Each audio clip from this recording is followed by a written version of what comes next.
সবার যেমন আমাদের নেত্রী মমতা বন্দ্যোপাধ্যায় ইতিমধ্যেই সাম্প্রতিক কিছু বিষয় নিয়ে আজকে তার বক্তব্য জানিয়ে দিয়েছেন। নতুন করে আমরা কোনো বক্তব্য জানাচ্ছি না।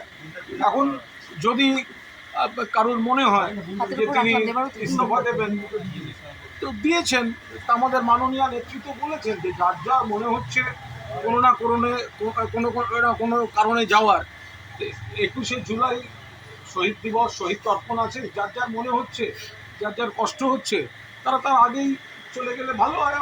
আমরা আমাদের মতো করে, আমাদের কর্মীরা রয়েছেন, সমর্থকরা রয়েছেন, সৈনিকরা রয়েছেন, বাংলার মানুষ রয়েছেন, সকলকে নিয়ে আবার পথ চলা হবে। এবার ব্যক্তিগতভাবে যদি কারোর মনে হয়, আমরা যেটুকু জানি তিনি নিশ্চিতভাবে হয়তো তিনি আগ্রহী ছিলেন একটা সময়, কোনো না কোনো চাপ আছে, কোনো না কোনো চাপে তিনি কন্টিনিউ করতে পারলেন না, তার বিষয়। আমরা এখন নিজেদের গোটা বিষয়টা, সারা বাংলার মানুষ তারা মমতা বন্দ্যোপাধ্যায়ের সঙ্গে আছেন, আমরা এসব নিয়ে সংগঠন এবং আনুষঙ্গিক সমস্ত কর্মসূচি নিয়ে ব্যস্ত। কুণালদা, মদনদা গতকাল বলেছেন দলে দম বন্ধ করা পরিস্থিতি তৈরি খিচুনি হয়েছে দেওয়া হতো এবং খিচুনি মদন মিত্র গতকাল বলেছেন যে অপমান করা হতো, চাকর বাকরের মতো আবার ট্রিট একটা করা কথা হতো। বলছি, মদন মিত্র তার স্ত্রী এবং পুত্রদের নামে কেন্দ্রীয় এজেন্সির সামান গেছে, আপনারাই সবাই খবর করেছেন। তখনও পর্যন্ত তার যা স্টেটমেন্ট ছিল তাতে তাতে কাকে তিনি রেপিস্ট বলেছেন, কাকে কি বলেছেন, ওনার জীবনের একটাই লক্ষ্য, যাতে কেউ আমার নাম মদন মিত্র, আমায় কেউ যেন গদ্দার কোনো দিন বলবেন, আমার মৃতদেহের উপর মমতা বন্দ্যোপাধ্যায়ের পতাকা থাকবে, এগুলো আমরা শুনেছি। তো ফলে মদনদা ওখানে গেছেন শারীরিকভাবে, মানসিকভাবে গেছেন কিনা বলতে পারবো না। তার কারণ হচ্ছে সিবিআই এর চিঠি গেছে ওনার বাড়িতে, ওনার মিসেস আর ছেলেদের, সেই চাপটা হয়তো মদন মিত্র নিতে পারেননি। তারপরে একেবারে ওনার ওই পক্ষের শিখিয়ে দেয়া, ওই পক্ষের লিখিত স্ক্রিপ্টগুলো তার মুখ থেকে বেরোচ্ছে, অনেকের মুখ থেকেই বেরোচ্ছে এবং সব এক হয়ে যাচ্ছে। এবং ইন্টারেস্টিং হচ্ছে, যার যার কষ্ট হচ্ছে, দম বন্ধ হচ্ছে, অক্সিজেন সরবরাহ কম হচ্ছে, প্রত্যেকের হচ্ছে কিন্তু ভোটের রেজাল্টের পরে। অর্থাৎ মমতা বন্দ্যোপাধ্যায় যদি মুখ্যমন্ত্রী থাকতেন, তৃণমূল কংগ্রেস যদি সরকারে থাকতো, তাহলে তাদের একরকম চেহারা হতো। আর আজ নানা চক্রান্ত, নানা প্রতিকূলতা বা নানা কারণে, যাই হোক, তারা তাদের মতো থাকুন, ভালো থাকুন কিনা তারা ভবিষ্যতে তারা সেটা বুঝতে পারবেন। কিন্তু আমরা মাথার উপর মমতা বন্দ্যোপাধ্যায় আর সারা বাংলার মানুষ এবং তৃণমূল কংগ্রেস কর্মীরা মমতা বন্দ্যোপাধ্যায়, আমরা পরিষ্কার কথা বলি যে তৃণমূল কংগ্রেসে মমতা বন্দ্যোপাধ্যায় যারা সৈনিক বা সাধারণ বাংলার মানুষ, একটা কথা বলুন তো, মমতা বন্দ্যোপাধ্যায়ের ছবি বাদ দিয়ে, ছবি না দিয়ে যারা 21শে চলো বলে প্রচারের মিডিয়া বা সোশ্যাল মিডিয়ায় যারা ছড়াচ্ছে, কোনো প্রকৃত তৃণমূল কংগ্রেস কর্মী সেটাকে বিশ্বাস করবে? কোনো প্রকৃত তৃণমূল কংগ্রেসের কর্মী মমতা বন্দ্যোপাধ্যায় ছবি ছাড়া তৃণমূল কংগ্রেসের কোনো, এবং বিশেষ করে 21শে জুলাইয়ের মতো শহীদ তর্পণ অনুষ্ঠান, এটা মমতা বন্দ্যোপাধ্যায় ছবি ছাড়া?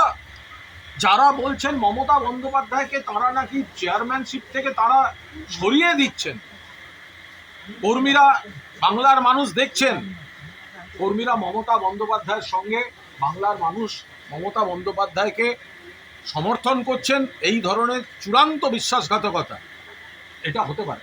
দাদা, এই শহীদ দিবস এবারে 4টে শহীদ দিবস পালন করা হচ্ছে এবং জানা যাচ্ছে যে ঋতব্রত বন্দ্যোপাধ্যায় শিবিরের যে তৃণমূল কংগ্রেস মনীষীদের ছবি দিয়ে পোস্টার দিচ্ছে, তাহলে 4টি জায়গায় 21শে জুলাই পালন করা হচ্ছে। এবং বলা মমতা হচ্ছে বন্দ্যোপাধ্যায়ের কতখানি শক্তি সেটা ভেবেছেন? মমতা বন্দ্যোপাধ্যায়ের শক্তিটা কত বড় ভেবেছেন? তার পক্ষে সারা বাংলা আছে, কিন্তু তাকে ভাগ করতে গেলেও, সেই শক্তিটার উল্টো দিক করতে গেলেও কতগুলো দোকান খুলতে হয়, এটা ভেবেছেন কখনো? লোকে একটা দোকান খুলতে পারে না। তাহলে মমতা বন্দ্যোপাধ্যায় তো দিনের শেষে শক্তি। 1993 সালের 21শে July no I card no vote, Mamata Bandyopadhyay এই কর্মসূচি ডেকেছিলেন। 14 জন গুলিতে নিহত, মমতা বন্দ্যোপাধ্যায়কে খুনের চেষ্টা, 100 জনের বেশি জখম, এবং তারপর থেকে প্রত্যেক বছর 21 জুলাই মমতা বন্দ্যোপাধ্যায়ের আন্দোলনে সৈনিকরা এটা পালন করে আসে। কিন্তু বলা হচ্ছে 21শে জুলাইয়ের মঞ্চে বেশি সিরিয়ালের অভিনেত্রীরা নাচ গান হতো। দেখুন, আপনারা দাদা, একটু হাত নড়িও না। আপনারা করার কি আছে? অনেক কট্টর রাজনৈতিক নেতা আছেন যারা কাউন্সিলর থেকে মেয়র, মন্ত্রী থেকে সব পেয়েছেন, তো তারা যদি উল্টো দিকে নাম লেখাতে পারেন সেটা ব্যাকফায়ার হচ্ছে না। ব্যাকফায়ার করলে শুধু সেলিব্রিটির ক্ষেত্রে। শুনুন, 1998 সালে তৃণমূলের ইতিহাসের প্রথম নির্বাচন থেকে মানুষ জানেন যে তৃণমূল কংগ্রেস একটা ইনহেরেন্ট কোয়ালিশন। মমতা বন্দ্যোপাধ্যায়ের এটা নীতি এবং বিশ্বাস যে রাজনৈতিক কর্মীরা তারা তো 100 বার থাকবেন, কিন্তু তৃণমূল কংগ্রেসকে প্রতিনিধিত্ব করবেন সমাজের সব পেশার, সব শাখার মানুষ।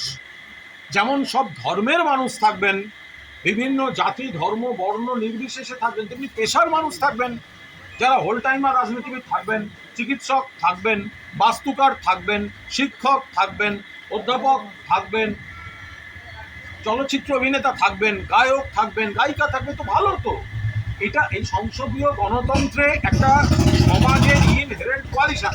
এবার সেটাকে কে অ্যাডজাস্ট করতে পারছেন আর কে অ্যাডজাস্ট করতে পারছে না, সেটা দিয়ে মূল মানুষের পার্টি ছিল মমতা বন্দ্যোপাধ্যায়। একটা মানুষের পার্টি সমাজের প্রকৃত প্রতিনিধিত্ব করে তুলতে চেয়েছিলেন, তার অপব্যাখ্যা করার কোনো অর্থই হয় না। অভিষেক বন্দ্যোপাধ্যায়ের জন্য অনুব্রত মণ্ডল 2.5 বছর জেল খেটেছেন এবং আরো অনেকে রয়েছেন জেলে যাবেন। দাবি করেছেন।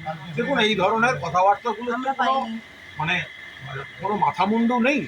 এখন আমরা আবার বলছি, যারা মমতা বন্দ্যোপাধ্যায় বা তৃণমূল কংগ্রেস, এবার বিভিন্ন এজেন্সি, সেন্ট্রাল এজেন্সি, রাজ্যের পুলিশ, তারপর সকলকে একটা স্ক্রিপ্ট বেঁধে দিয়েছে, সকলকে স্ক্রিপ্ট বেঁধে দিয়েছে যে অমুককে টার্গেট করতে হবে, অমুক কথা বলতে হবে।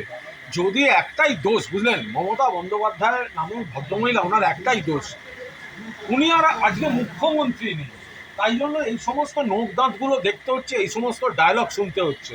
আজকে যদি মমতা বন্দ্যোপাধ্যায় মুখ্যমন্ত্রী থাকতেন, আজকে যারা বড় বড় কথা বলছেন না, তারাই কিন্তু দিদি দিদি দিদি দিদি দিদি দিদি তারা কিন্তু মমতা বন্দ্যোপাধ্যায়কে ঘিরে রাখতেন, অভিষেক বন্দ্যোপাধ্যায়ের সঙ্গে সেলফি তুলতেন। দাদা একটা বিষয়, দাদা, উত্তরপ্রদেশের ATS anti terrorism squad Trinamool নেতা আব্দুল্লাহ গাজীর বাড়িতে তল্লাশি অভিযান চালাচ্ছে। শুধু তারাই নয়, ইডিও তল্লাশি অভিযান চালাচ্ছে। অভিযোগে বিষয়টা একটা